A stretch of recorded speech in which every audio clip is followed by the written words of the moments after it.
Bueno, en esta ocasión vamos a empezar el análisis del principio de funcionamiento del motor monofásico.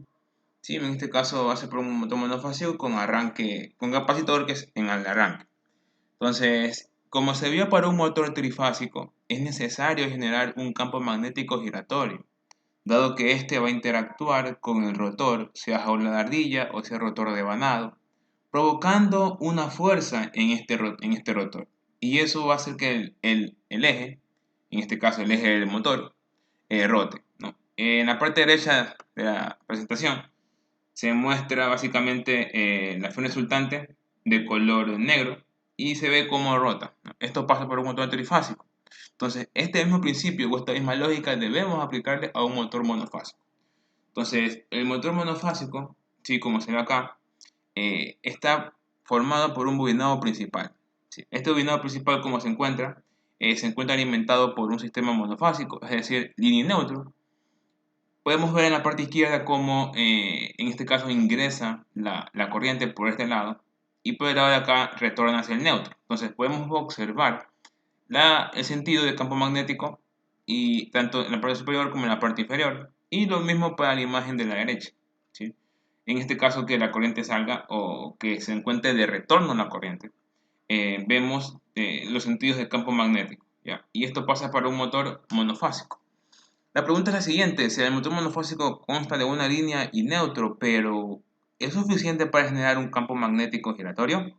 Bueno, la respuesta a esto es no, porque requerimos por lo menos dos líneas o dos fases distintas para poder generar ese campo magnético.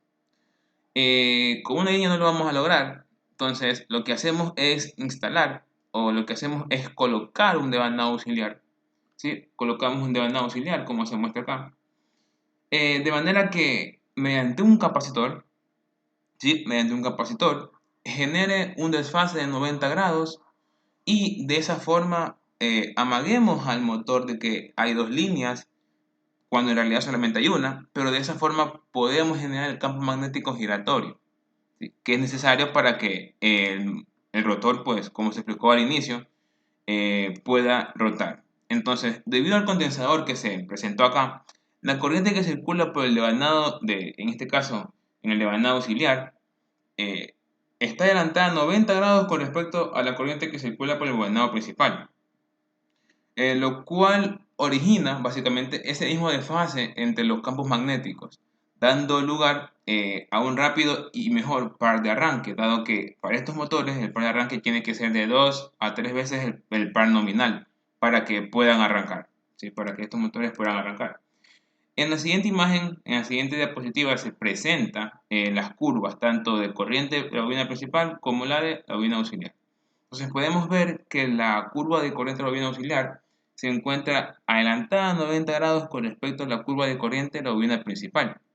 Y en la parte inferior podemos observar para distintos puntos de la onda, de las dos ondas mejor dicho, cómo se configuran y cómo se encuentran los polos.